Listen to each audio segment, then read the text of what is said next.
दोस्तों, तो क्या हाल है। आशा करता हूँ आप सब अच्छे होंगे। तो पिछली वीडियो जो आपने देखी थी क्लास 8 पर क्रॉप प्रोडक्शन और मैनेजमेंट के बारे में, जो चैप्टर 1 जो हम लोग का बायोलॉजी का है, उस पर आप लोग ने जो देखा था, हमने उसमें कवर अप कर लिया था आधे से आधे टॉपिक को। ठीक है, हमने एग्रीकल्चर प्रैक्टिसेस वगैरह ऐसे देखा था। उसके बाद हमने जाना था खरीफ क्रॉप्स क्या होता है, रबी क्रॉप्स क्या होता है, फिर कैसे ऐसे सॉइल को प्रिपेयर किया जाता है एग्रीकल्चर करने के लिए, कैसे, ये सारी चीज़ें हमने पिछली वीडियो में हमने देख चुका था। और उसके बाद हमने जाना था कि प्लगिंग क्या होता है, टिलिंग क्या होता है, ये सब चीज़ें हमने पिछली वीडियो में आपने देख ली होगी। आज की इस वीडियो का जो हमारा टॉपिक है एनसीईआरटी का line by line explanation agriculture implements. ठीक है, ये जो इम्प्लीमेंट्स होता है रे बच्चा सब, इसका मतलब होता है आपका टूल्स, इक्विपमेंट जिसको बोलते हैं ना, ये टूल्स कहलाता है। ठीक है, टूल्स, हथियार, औजार, आप इसको टूल्स बोल सकते हैं, टूल्स। ठीक है, तो हम लोग का यही आज का टॉपिक है एग्रीकल्चर इम्प्लीमेंट्स, मतलब कि टूल्स। ये सारी चीज़ें हम लोग ऐसे इसको आज देखने वाले हैं। आई होप कि आप लोग को आज का टॉपिक समझ में आ गया होगा, टॉपिक समझने में कोई दिक्कत नहीं रहा होगा। और हमने बता दिया है कि जिसके पास भी एनसीईआरटी की बुक है वो अपना निकाल करके रखेंगे, लाइन बाय लाइन उसको ऐसे एक बार पढ़ेंगे ताकि आप लोग को ऐसे आसानी हो। देखिए, एनसीईआरटी से होता क्या है कि बेनिफिट है, आपके एग्ज़ाम में काफ़ी ज़्यादा ऐसे मदद मिलता है। ठीक, चलिए तो वीडियो को स्टार्ट करते हैं। आप लोग से बस रिक्वेस्ट है कि अगर वीडियो पसंद आए तो लाइक कीजिएगा, कमेंट कीजिएगा, दोस्तों के साथ शेयर कीजिएगा, चैनल पर नया हो तो चैनल को सब्सक्राइब भी कर लीजिएगा ताकि हम लोग का ऐसे मोटिव बढ़े और इसका ऐसे PDF नोट्स आप लोग को प्रोवाइड कर दी जाएगी जैसे चैप्टर कंप्लीट हो जाएगा। ठीक है, तो चलिए वीडियो को स्टार्ट करते हैं। एग्रीकल्चर इंप्लीमेंट्स को आज हम लोग देखने वाले हैं, ध्यान से देखिएगा।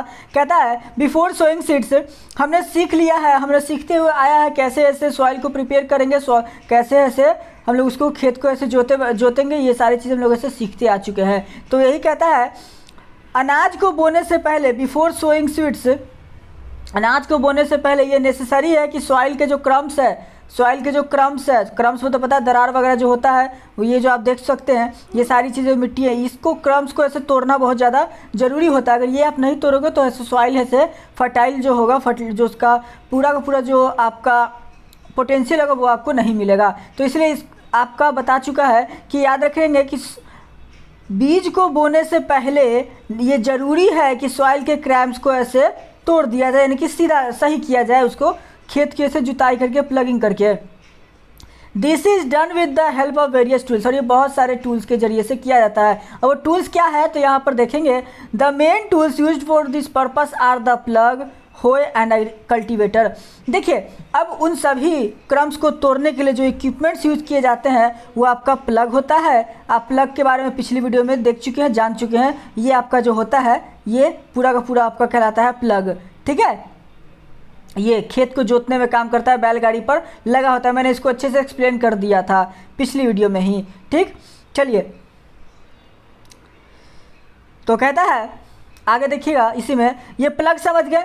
होए का मतलब होता है, यहाँ पर जो होए एक टॉपिक भी दिख रहा है, होए का मतलब होता है कुदाल। होए का मतलब होता है कुदाल। कुदाल आप लोग देखे होंगे, वो आपका इस टाइप का कुछ होता है। ठीक है, ये इस तरह का रहेगा और यहाँ से ऐसे, उसके बाद इसमें ऐसे गोल सा साइज रहता है जिसमें कि लकड़ी का एक बेट जिसको लगा रहता है, ये लगा रहता है। इससे ऐसे कुदाल इसको कहा जाता है। होए आपने देखा होगा, कुदाल ऐसे यूज़ करते हैं खेती में। जो लोग भी बच्चे अगर कभी देखे होंगे अपने पेरेंट्स को या फिर ग्रैंड पेरेंट्स को खेती करते हो तो ये कुदाल आप लोगों ने ज़रूर देखा होगा।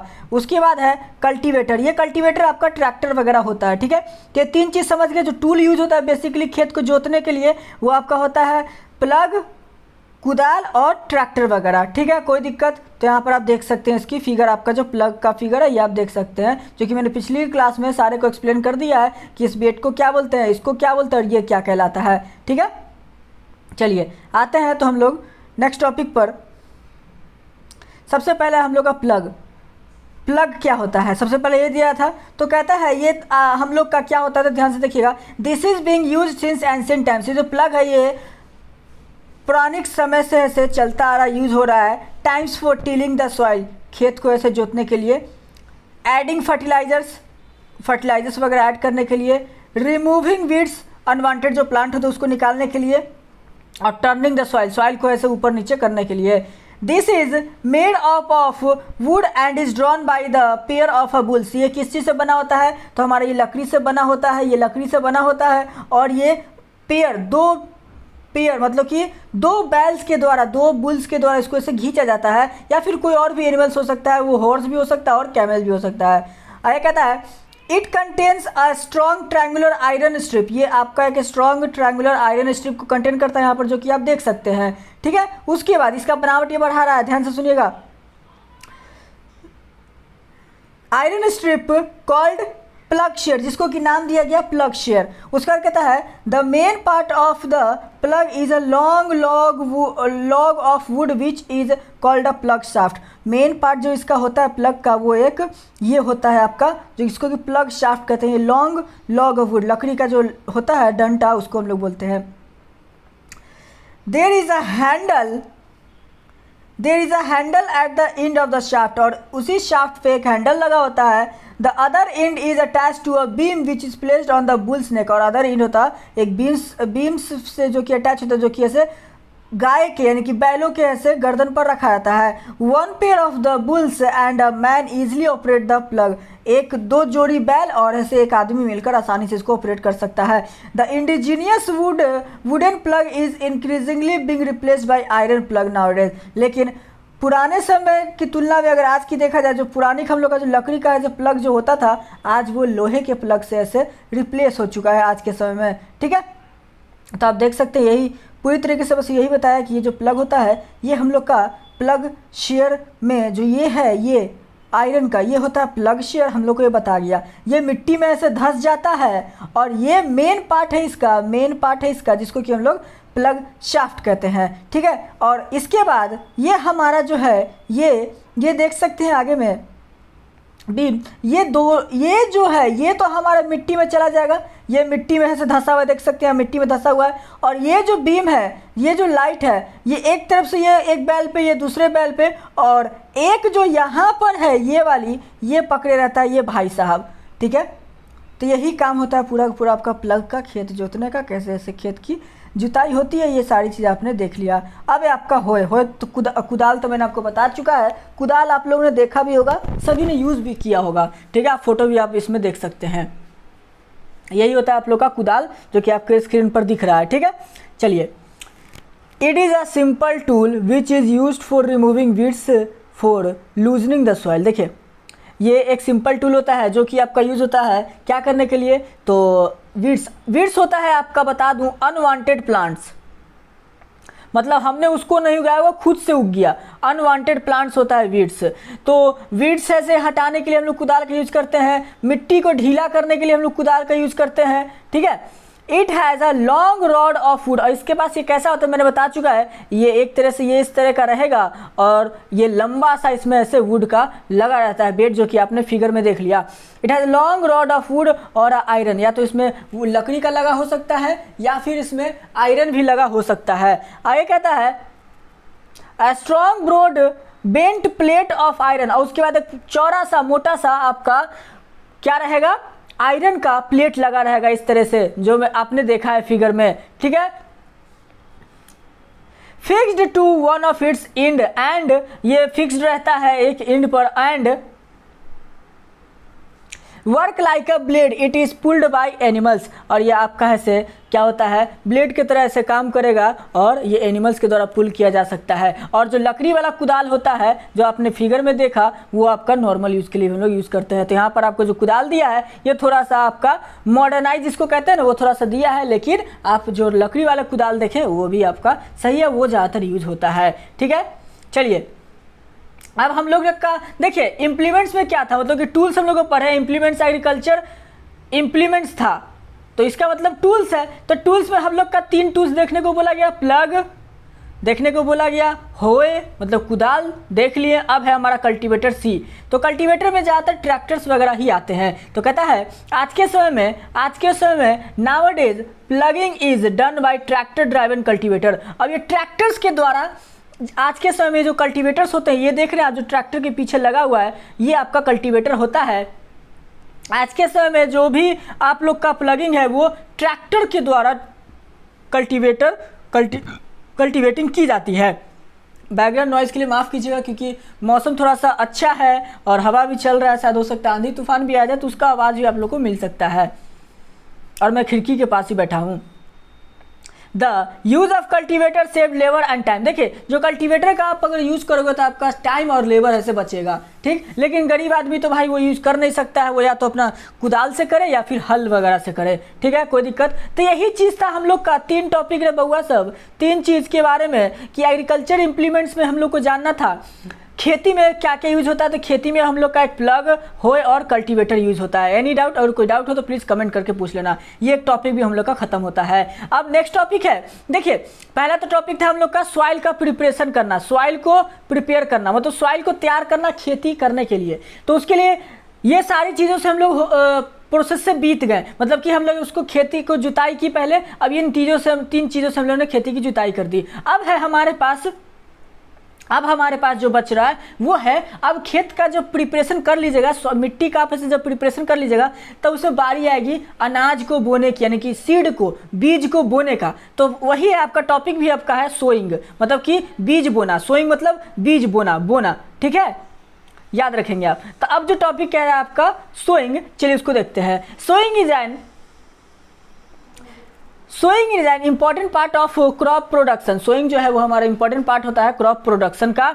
Before sowing good quality clean and healthy seeds of a variety are selected. देखिए बीज को बोने से पहले हम लोग को बीज का सिलेक्शन करना होता है, गुड क्वालिटी का हम लोग को पहले ऐसे गुड क्वालिटी का GQ मतलब गुड क्वालिटी का हम लोग को सीड का ऐसे सिलेक्शन करना होता है। जितना अच्छा क्वालिटी का हम लोग ऐसे GQ रखेंगे, जितना अच्छा क्वालिटी का हम लोग ऐसे GQS रखेंगे, यानी गुड क्वालिटी सीड रखेंगे, उतना हम लोग को अनाज में ऐसे बेनिफिट होगा, ठीक है। आज के समय में जो फार्मर्स है वो मॉडर्न इक्विपमेंट्स और मॉडर्न जमाने में है, तो वो लोग ऐसे हाई यील्डिंग सीड्स का HY भी तुम्हारा जो है वो HYV सीड्स का ऐसे यूज़ किया जाता है, हाई यील्डिंग वैरायटी सीड्स ऐसे यूज़ किए जाते हैं आज के समय में, ठीक है, जो कि ज़्यादा उपज देते हैं, ठीक। तो farmers prefer to use seeds with give high yield, जो कि हाई यील्ड ज़्यादा उपज देता है, वही अनाज है से, वही सीड है से फार्मर ऐसे चूज करते हैं बोने के लिए। आगे कहता है, ध्यान से देखिएगा। अब हम लोग का यही कहा अनाज बोने से, बीज बोने से पहले उसका सिलेक्शन करना, तो वही आपका एक टॉपिक सिलेक्शन ऑफ सीड्स। देखिए एक टॉप बच्ची है जो बोल रही है, one day I saw my mother put some gram seeds in a vessel and pour some water on them. एक दिन की बात है कि मैंने अपनी माँ को देखा है चने का ऐसे कुछ बीज एक वेसल में डालते हुए, कुछ उसमें पानी डालते हुए। After a few minutes some seeds start to float on top, I wonder why some seeds float on water. देखिए कुछ समय के बाद मैंने देखा कि कुछ सीड जो है वो ऊपर से तैरने लगे, तो मेरे मन में सवाल आया कि क्यों वो जो सीड है वो ऊपर तैरने लगे, ठीक है, ये सवाल बच्ची ने पूछा है। चलिए तो उसका आंसर देखेंगे, आगे अभी मिलेगा। कहता है take a beaker and fill. देखिए आपका एक एक्टिविटी है जिसको आप घर पर आराम से कर सकते हैं, कोई दिक्कत नहीं होगा। आप एक बीकर लीजिए, बीकर आप लोगों को पता है कैसा होता है बीकर, ये आप लोग का एक बीकर हो गया, ठीक, ये आप लोग का बीकर होता है। मेरा ड्राइंग उतना अच्छा है नहीं, इसके लिए मैं माफ़ी चाहूँगा। तो आप ऐसे एक बीकर ले लीजिए, बीकर लीजिए, और बीकर में आप क्या कीजिए कि आधा उसको ऐसे फिल कर दीजिए, ठीक है, और handful of wheat seeds and stir well. आप कुछ ऐसे व्हीट का सीड्स ले लीजिए, गेहूं का ऐसे सीड ले लीजिए, उसके बाद उसको में डाल दीजिए और उसको अच्छे से हिलाइए। कुछ समय के बाद आप फिर वेट कीजिए और देखिए क्या होगा। Are there seeds which float on water, क्या कुछ ऐसे सीड है जो कि वाटर पे फ्लोट कर गए। ये जो क्वेश्चन पूछी थी बच्ची उसका आंसर मिलेगा, वुड दोज बी हाई लाइटर और हेवियर देन दोज। तो इसका मतलब यही ना हुआ कि जो फ्लोट कर रहे हैं वो तो हल्के होंगे कुछ, और जो डूब गए वो तो भारी होंगे। हमको तो यही समझ में आ रहा है। अब देखिए इसका आंसर कहता है damage seeds became hollow and are thus lighter. अब देखिए क्यों तैर गया, इस बच्ची का आंसर यहाँ पर यही है कि क्यों आखिर फ्लोट कर गया था सीड्स ग्राम का। तो होता यह है कि जो डैमेज सीड्स होते हैं वो हॉलो हो जाते हैं, खाली हो जाते हैं अंदर से।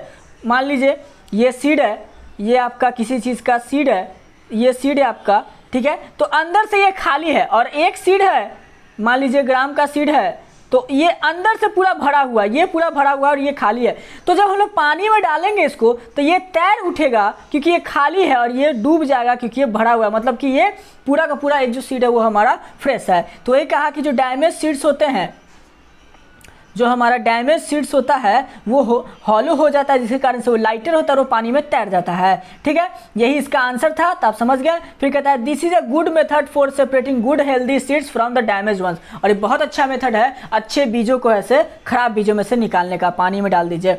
Before sowing one of the important tasks it.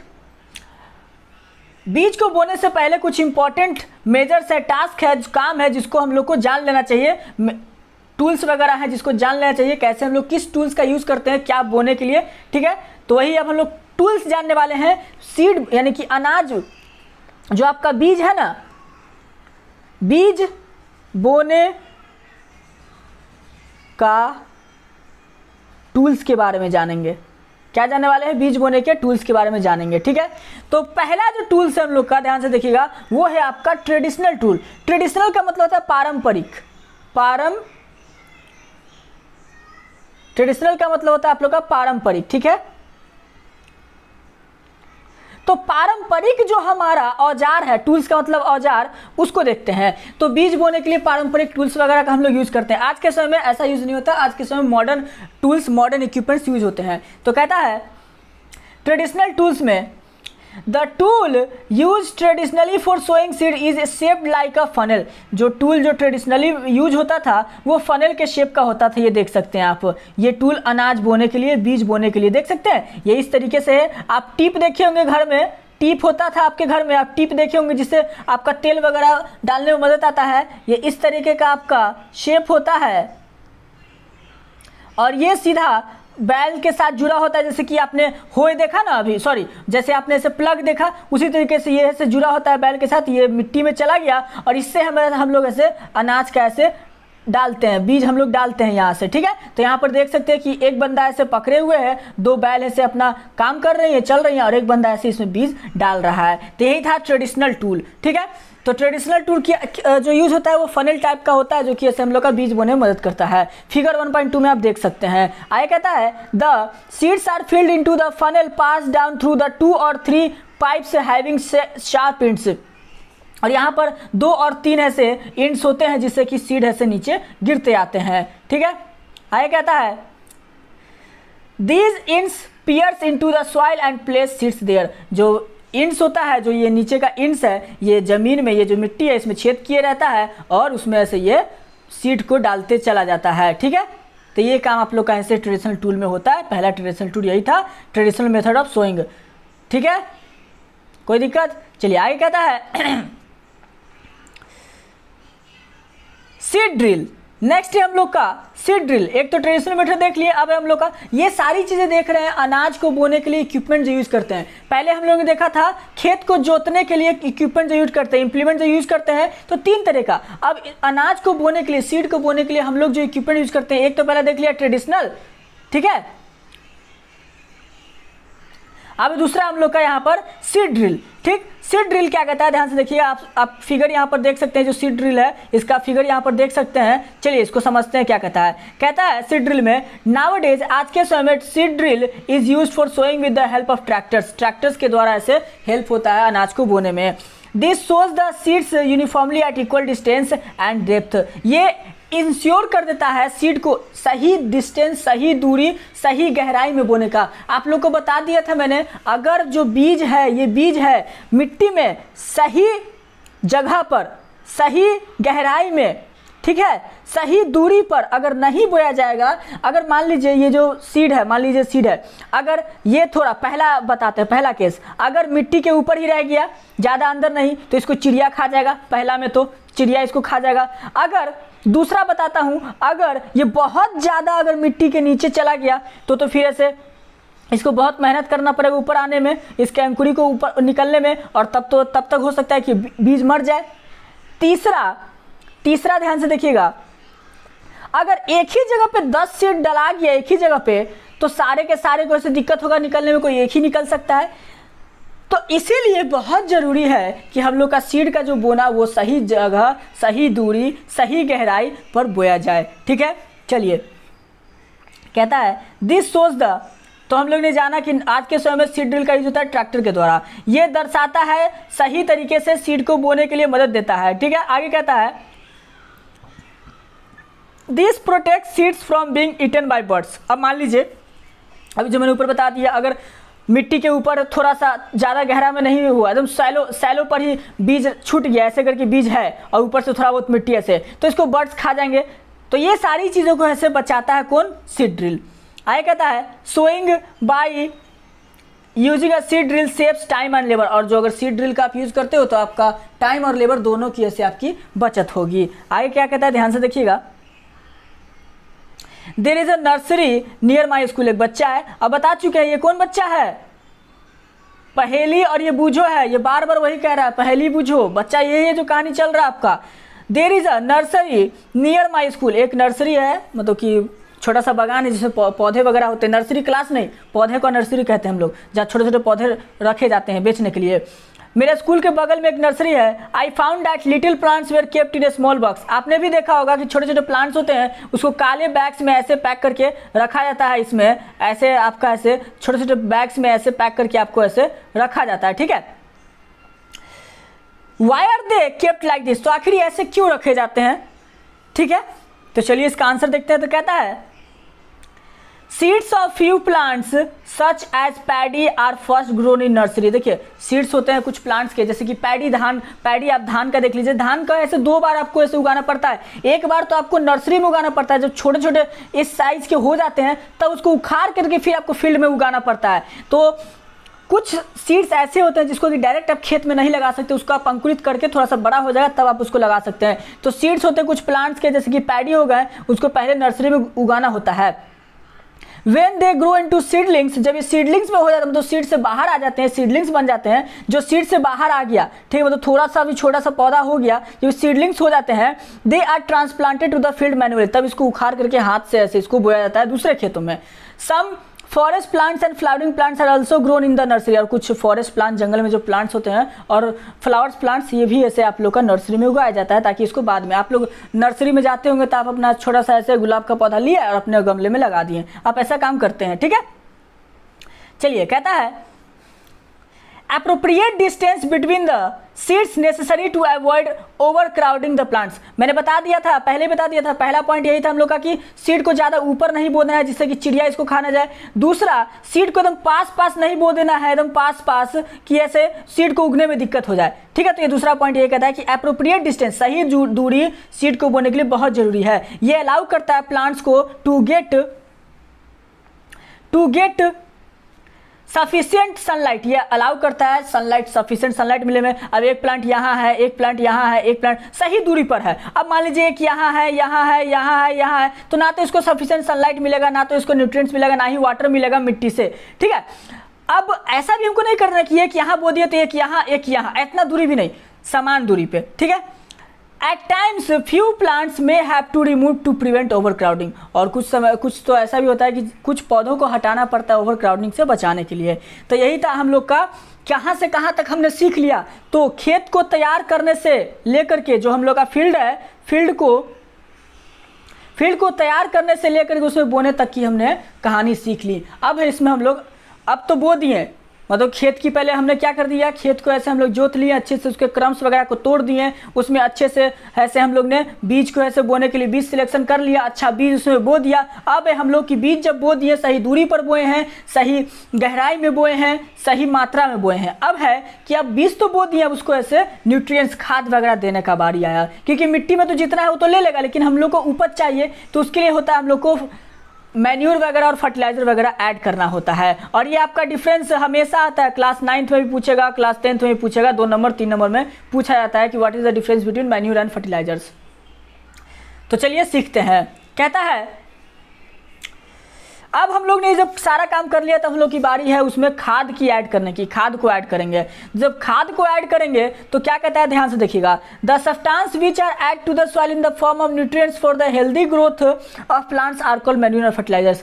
वैसा सब्सटेंस जो कि मिट्टी में ऐड किया जाता है, ठीक है, न्यूट्रिएंट्स के तौर पर, किसके फॉर्म में, न्यूट्रिएंट्स के फॉर्म में, ताकि प्लांट्स का हेल्दी ग्रोथ हो, उसको हम लोग कहते हैं मैन्यूर और फर्टिलाइजर। तो आप इसका मैन्यूर और फर्टिलाइजर का डिफिनेशन लिख लेंगे, ठीक है।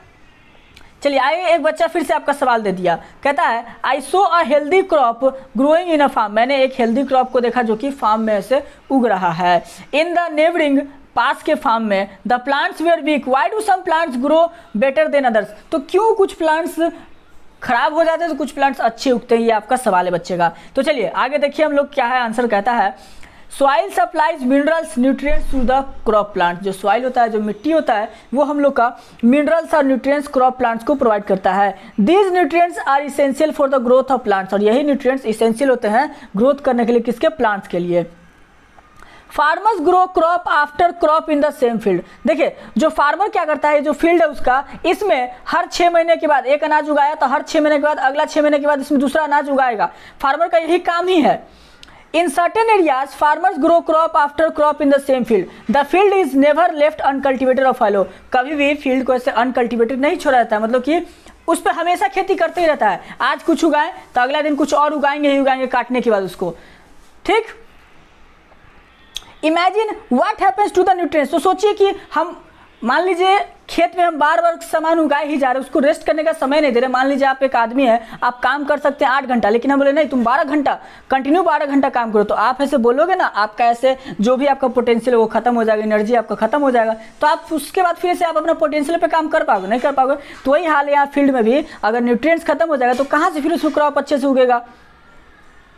तो कहता है, ध्यान से देखिएगा, continuous cultivation of crops make the soil poor in nutrients. जो कंटिन्यूअस लगातार जो खेती होते रहती है वो मिट्टी के सॉइल को ऐसे कम कर देता है, न्यूट्रिएंट्स को ऐसे कम कर देता है, न्यूट्रिएंट्स को कम कर देता है। Therefore farmers have to add manure, इसलिए मैन्यूर का ऐसे, अब मैन्यूर होता है हमारा नेचुरल प्रोडक्ट। मैन्यूर के बारे में आगे हम लोग पढ़ेंगे, फर्टिलाइजर्स भी आगे पढ़ेंगे। इस मैन्यूर में आप लोग का काउ डंक वगैरह आ सकता है, काउ डंक को ऐसा सरा करके इसको ऐसे यूज कर सकते हैं, यहाँ तक कि ह्यूमन वेस्ट भी, ह्यूमन डंक भी आप इसको यूज कर सकते हैं, ठीक है। चलिए, the process, sorry, continuous cultivation of crops make the soil poor in nutrients. हम लोग जो कंटिन्यूअस जो क्रॉप को उगाते रहते हैं वो ऐसे सॉइल के न्यूट्रिएंट्स को खत्म कर देता है। इसीलिए फार्मर जो होता है मैन्यूर का ऐसे उसमें मैन्यूर ऐड करता है, ताकि ऐसे फील्ड में जो है वो न्यूट्रिएंट्स का ऐसे रिप्लेनिश हो जाए, न्यूट्रिएंट्स उसमें वापस आ जाए। This process is called manuring, और मैन्यूर को ऐड करने का जो प्रोसेस होता है उसको हम लोग बोलते हैं मैन्यूरिंग। इम्प्रॉपर और insufficient manuring results in weak plants. और अगर इम्प्रॉपर, सही तरीके से हम लोग ने खाद को नहीं डाला मैन्यूर को, या इनसुफिशिएंट डाला, कम डाला या फिर ज़्यादा डाल दिया, तो ऐसे वीक प्लांट्स आप लोग को मिलेंगे। तो आंसर मिल गया, क्यों ऐसे वीक प्लांट्स हो जाता है, आंसर मिल गया, कोई दिक्कत। चलिए आगे कहता है, manure is an organic substance obtained from the decomposition of plant और एनिमल वेस्ट। बता चुके हैं अभी शुरू में ही कि मैन्यूर हमारा एक ऑर्गेनिक सब्सटेंस है, नेचर में डिकम्पोज होता है, ये हार्मफुल नहीं है।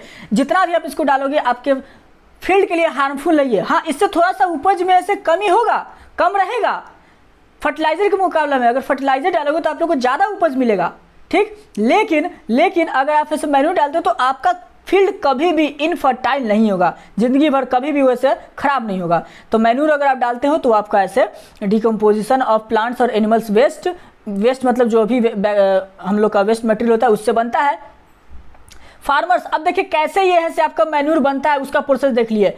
प्रोसेस ऑफ, यहां पर है आपका मेकिंग मैन्यूर। तो कहता है farmers dump plant and animals waste in pits at open place and allow it decompose. एक गड्ढा खोदते हैं, उसमें ऐसे ह्यूमन वेस्ट हो गया, एनिमल वेस्ट हो गया, सबको डाल देते हैं, कुछ प्लांट्स पौधे वगैरह का जो भी अपना सर उड़ गया उसमें डाल करके छोड़ देते हैं डिकम्पोज होने के लिए, ठीक है। The decomposition is caused by some micro organism, और ये जो डिकम्पोजिशन है ये माइक्रो ऑर्गेनिज्म के द्वारा होता है।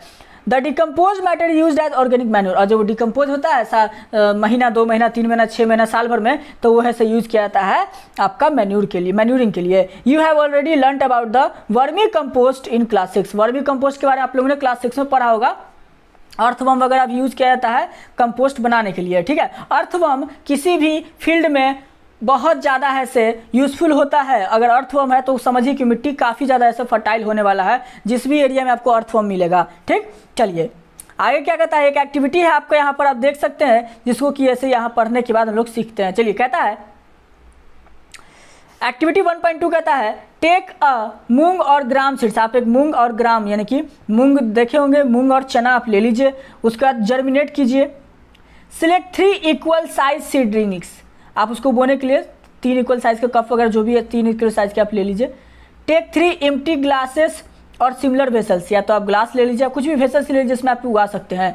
मार्क ए बी सी, आप तीनों का नाम दे दीजिए। ए में आप ऐसे little amount of soil mixed with little cow during डंक मैन्यूर। ए में आप क्या कीजिए कि आप मैन्यूर डाल दीजिए, थोड़ा सा मात्रा में। बी में आप क्या कीजिए कि same amount of soil mix with a little urea डाल दीजिए उसमें, ये भी ऐसे खेत में यूज होता है। उसके बाद take the same amount of soil in glass C without adding anything, बिना कुछ ऐड किए आप इसको डाल करके छोड़ दीजिए। उसके बाद देखिए क्या होता है, take the same amount of soil, ये हमने पढ़ लिया। Now pour the same amount of water in each glass and plant in seedling in the them, और फिर सेम अमाउंट में आप ऐसे उसमें पानी डालिए, जो भी आप ऐसे उसका देखभाल कीजिए। आप क्या देखोगे 7 से 10 दिनों के बाद आप देखोगे क्या होगा कि जो ए होगा ना, ए बी और सी जो 3 हम लोग का मिलेगा उसमें आपका ग्रोथ दिखना शुरू होगा। लेकिन देखिए यूरिया आपका फील्ड के लिए काफ़ी ज़्यादा इंपॉर्टेंट होता है, ठीक, सही मात्रा में, और ये मैन्यूर हमने डाला था तो ये भी काफ़ी इंपॉर्टेंट होता है। लेकिन आप सी में कुछ भी नहीं डाले तो आपको पता चलेगा कि सी में कुछ उगने वाला भी नहीं, उगेगा भी तो बहुत धीरे उगेगा। तो ये सारी चीज़ों से बेनिफिट होता है आप लोग का खाद वगैरह डालने का, ठीक है। तो कहता है growing seedlings with manure and fertilizer, manure और फर्टिलाइजर यूज करके हमने जो सीडलिंग्स उगाया वो है। कहता है ध्यान से देखिएगा, did plants in all the glasses grow at the same pace, क्या जितना भी प्लांट्स है सारे ग्लासेस में सेम तेजी से उगा। विच ग्लास शोड, कौन सा ग्लास ये दिखाया अच्छा ग्रोथ का, ठीक है। और in which glass was the growth fastest, किस ग्लास में आपको लोग का फास्टेस्ट ग्रोथ मिला। तो देखिए fertilisers are chemicals which are rich in the particular nutrients, तो उसका आंसर मैं दे देता हूं, आपको सबसे ज़्यादा जो फास्ट ग्रोथ मिलेगा वो यूरिया वाले में मिलेगा और फिर मैन्यूर वाले में मिलेगा, ठीक। और जिसमें आपने कुछ भी ऐड नहीं किया तो उसका सबसे स्लो ग्रोथ होगा। तो आगे कहता है, अब मैन्यूर तो हमने जान लिया, फर्टिलाइजर जानते हैं। तो फर्टिलाइजर हमारा केमिकल्स होता है, प्योर केमिकल्स होता है जो कि हम लोग का खेती में यूज किया जाता है, इससे हम लोग का उपज बढ़ जाता है। कहता है fertilizers are chemicals which are rich in particular nutrients, fertilizer chemical होता है जो कि पार्टिकुलर खास न्यूट्रिएंट्स में से क्या होता है, यूज होता है, बहुत ज़्यादा होता है। How are they different from manure, कैसे फर्टिलाइजर मैन्यूर से अलग होता है। तो बहुत अलग है, जमीन आसमान का अंतर है, बता चुका ना। मैन्यूरिंग अगर आप करोगे फील्ड में तो कभी भी आपका ऐसे सॉइल इनफर्टाइल नहीं होगा, कभी भी बंजर नहीं होगा। लेकिन फर्टिलाइजर का आप ज़्यादा उपयोग करोगे तो आप लोग का सॉइल हो सकता है कि बंजर हो जाए। Fertilizers are produce in factories, fertilizer जो है हमारा वो फैक्ट्रीज में प्रोड्यूस होता है। Some examples of fertilizers are urea, ammonium, sulphate, super phosphate, potash, NPK, nitrogen, phosphorus, potassium, ये सारा का सारा आपका फर्टिलाइजर है जो कि फील्ड में अगर यूज करोगे तो आपको ऐसे काफ़ी ज़्यादा उपज मिलने वाला है, तो आप इसको याद रखेंगे। The use of fertilizer has helped farmers to get better yield of crops such as wheat, ये आप लोग का जो फर्टिलाइजर का यूज होता है वीट में, अगर आप धान गेहूं उगाते हो तो बहुत ज़्यादा आप फर्टिलाइजर यूज करो, बहुत ज़्यादा आपको गेहूं मिलेगा। पैडी उगाइए, मेज उगाइए। But excessive use of fertiliser has made the soil less fertile, बता चुके हैं कि अगर बहुत ज़्यादा, अगर साल भर हमेशा बहुत ज़्यादा फर्टिलाइजर का यूज़ करोगे तो आप लोग का जो खेत है वो बंजर बनने की संभावना में आ जाएगा, बंजर बनने की संभावना में जा सकता है। Fertilizers have also become a source of water pollution, और फर्टिलाइजर बहुत ज़्यादा पोल्यूशन करता है वाटर को भी। Therefore in order to maintain the fertility of the soil, इसीलिए अगर आप मेंटेन करना चाहते हैं फर्टिलिटी सॉइल का तो हम लोग को क्या करना होगा कि substitute fertilizer with the organic manure, हम लोग को कोशिश करना होगा कि ऑर्गेनिक फर्टिलाइजर यूज करें, ऑर्गेनिक मैन्यूरिंग है से यूज करें, ठीक है, ताकि दिक्कत ना हो। और हम लोग को समय समय पर जमीन जो हम लोग का है, लैंड जो है, इसको अनकल्टिवेटेड या फिर फेलो छोड़ना होगा कुछ समय के लिए, ताकि लैंड ऐसे रिकवर कर सके। ऐसा नहीं कि इस पर 24 घंटे तो 24 घंटा सालों भर ऐसे इस पर हम खेती करते रहे, ऐसा नहीं करना होगा, ठीक है। 2 क्रॉप अगर उगा रहे हैं तो 2 क्रॉप के बीच में हम लोग उसको कुछ समय देना होगा जमीन को, ताकि तुम ऐसे फर्टिलिटी अपना गेन कर लो। The use of manure improve the soil texture as well as its water retaining capacity, अगर आप मैन्यूर का यूज करोगे तो आप लोग का जो सॉइल का जो टेक्सचर होगा, जो सॉइल का जो रियलिटी है वो आप लोग का ऐसे बरकरार रहेगा, और वाटर होल्डिंग कैपेसिटी भी आपका बढ़ जाएगा, और ये न्यूट्रिएंट्स को ऐसे रिप्लेनिश कर देगा। मतलब कि अगर न्यूट्रिएंट्स खत्म हुआ है आपके सॉइल से तो वो वापस ला देगा। Another method of replenishing the soil with nutrients is through crop rotation, और दूसरा मेथड ये है कि आप चाहते हैं फर्टिलाइजर ऐड नहीं करना चाहते हैं, आप चाहते हैं कि ऐसे अपने खेत में नेचुरल तरीके से ऐसे हम अपना ऐसे उसमें क्या करें कि खेती करें, और उसके बाद उसका जो न्यूट्रिएंट्स है वो वापस आ जाए, तो वो दूसरा तरीका यूज कर सकते हैं क्रॉप रोटेशन का, ठीक है। क्रॉप रोटेशन कहने का मतलब होता है, ये जो क्रॉप रोटेशन कहने का मतलब होता है, इसका मतलब हुआ कि आप डिफरेंट तरह का ऐसे आप क्रॉप लगाइए, एक ही तरह का आप क्रॉप मत लगाइए, इससे सारा का सारा आपका जो न्यूट्रिएंट्स है वो खत्म नहीं होगा, बचा रहेगा। कुछ न्यूट्रिएंट जो बचा रहेगा वह फिर अगला अगर आप क्रॉप लगाते हो तो मान लीजिए कि गेहूं को जो ये गेहूं है इसको ए नाम का न्यूट्रिएंट्स का जरूरत है, ठीक है। और अगला बार आप अगर धान उगाते हैं तो इसको बी चाहिए। तो मान लीजिए आपने गेहूं उगाया तो ए का यूज कर लिया, लेकिन बी चाहिए किसको, क्या चाहिए, धान को। तो धान उगाएंगे तो ए बचा रह जाएगा। तो यही सारा चीज अगर आप करते हैं क्रॉप रोटेशन, तो आपको ऐसे खेत का जो है वो फर्टिलिटी बचा रहेगा। चलिए, तो this can be done by growing different crops alternately. और ये हम लोग कैसे कर सकते हैं, तो अल्टरनेटली ऐसे क्रॉप्स को ऐसे उगाया जाए। Earlier farmers in the northern India use to growing leguminous as a fodder in one season. देखिए पहले के जमाने में जो किसान होते थे वो फॉडर होता है चारा, ठीक है, गाय वगैरह को खिलाया जाता है ना, बड़ा बड़ा जो आप देखते होंगे बड़ा बड़ा जो भूसा वगैरह जिससे बनता है, तो वो सब उगा दिया करते थे ताकि ऐसे हमारा जो खेत है वो बचा रहे। एक सीजन में जरूर उगाते थे। And wheat in the next season, अगले सीजन में फिर गेहूं उगा लेते थे। ये मदद कर देता था रिप्लेसमेंट ऑफ द सॉइल के जो भी रिप्लेसमेंट है, जो भी उसका न्यूट्रिएंट्स वगैरह खत्म हुआ है उसको वापस लाने में, क्या, नाइट्रोजन से। Farmers are being encourage to adopt this practice. और फार्मर्स को ऐसे इनकरेज करना होगा, फार्मर्स को ऐसे बताना होगा कि आप इन सभी प्रोसेस का यूज करो, फर्टिलाइजर आप यूज मत करो अगर आप अपने खेत को बचाना चाहते हो, ठीक है।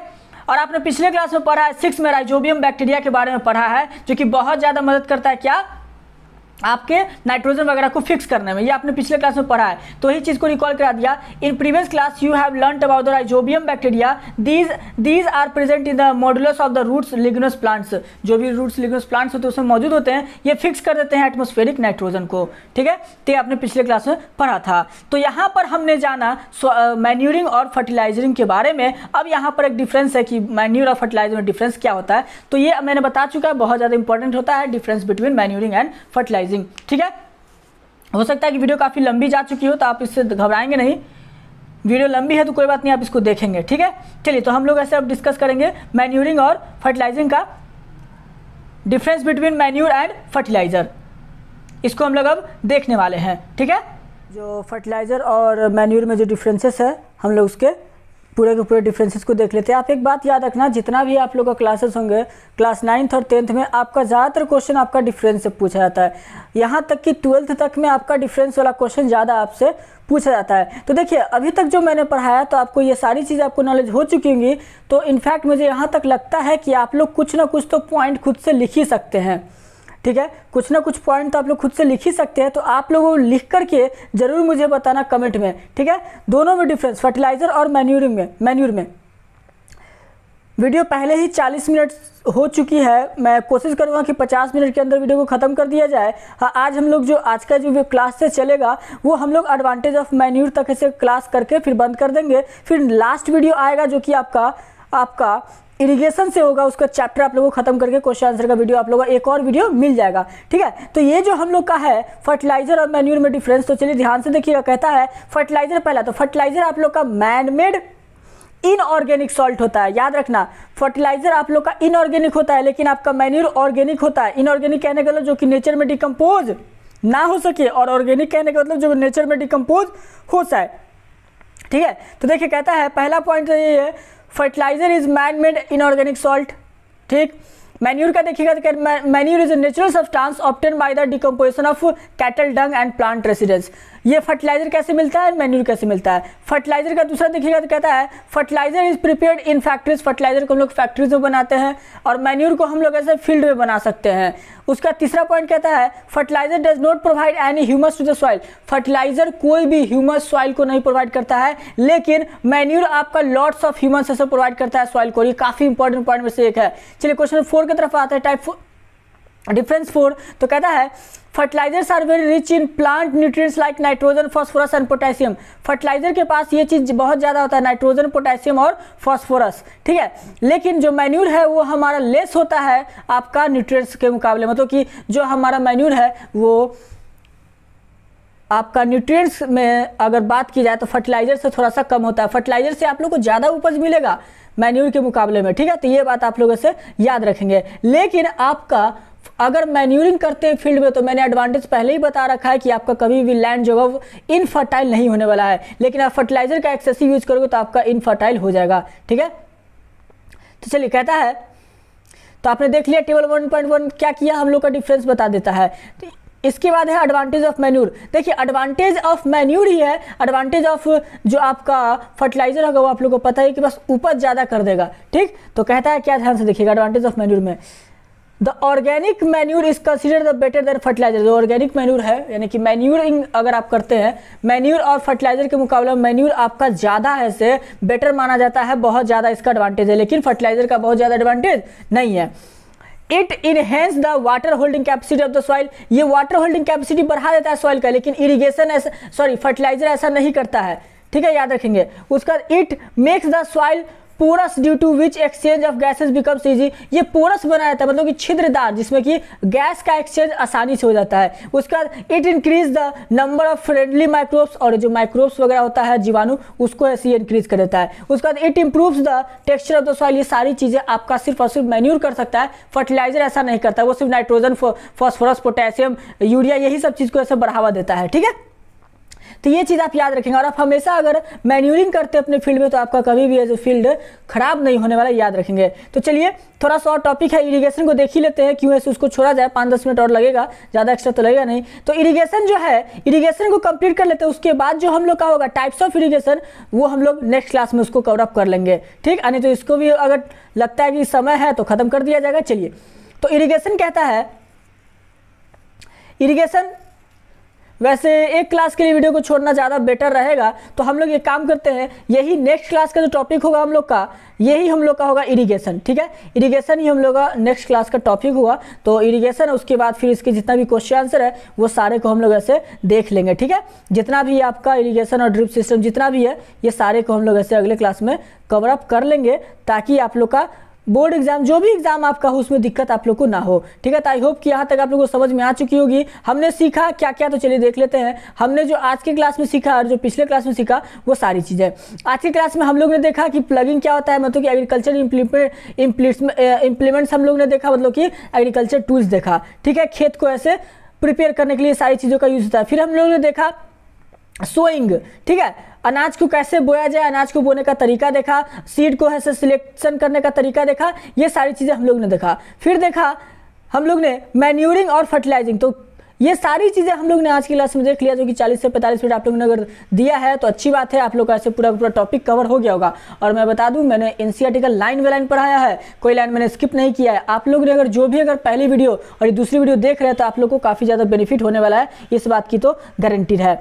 अगले क्लास में हम लोग जो देखेंगे, अगले क्लास में जो हम लोग देखेंगे वो आप लोग का होगा इरिगेशन सिस्टम। इरिगेशन से हम लोग ऐसे कंप्लीट करेंगे। तो आई होप कि यहाँ तक आप लोग को वीडियो में कोई दिक्कत ना हो। अगर कोई दिक्कत है इस क्रॉप प्रोडक्शन और मैनेजमेंट में तो कमेंट करके पूछते चले जाओ, आपका ऐसे सारे सवालों का जवाब हम लोग ऐसे देंगे। आई होप कि कोई डाउट ना रहा हो। तो चलिए मिलते हैं नेक्स्ट वीडियो में। नेक्स्ट वीडियो हम लोग इरिगेशन को कवर अप करेंगे। यहाँ तक आप ऐसे पढ़ कर रखना, नोट्स अगर आप लोग बना सकते हो तो बनाना, क्योंकि मैंने सारे के नोट्स इसी में बता दिए हैं, और नहीं तो फिर इसका पीडीएफ आप लोग को चैप्टर कंप्लीट होने के बाद आप लोग को इसका पीडीएफ मिल जाएगा। चलिए मिलते हैं नेक्स्ट वीडियो में। आपका हमारे इस वीडियो पर अपना बहुमूल्य समय देने के लिए बहुत बहुत धन्यवाद। फिर से मिलेंगे नेक्स्ट वीडियो में, तब तक के लिए बाय बाय और टेक केयर और पढ़ते रहें। नेक्स्ट टॉपिक हम लोग का ये रहेगा, याद रखेंगे इरिगेशन से हम लोग स्टार्ट करेंगे। Bye bye.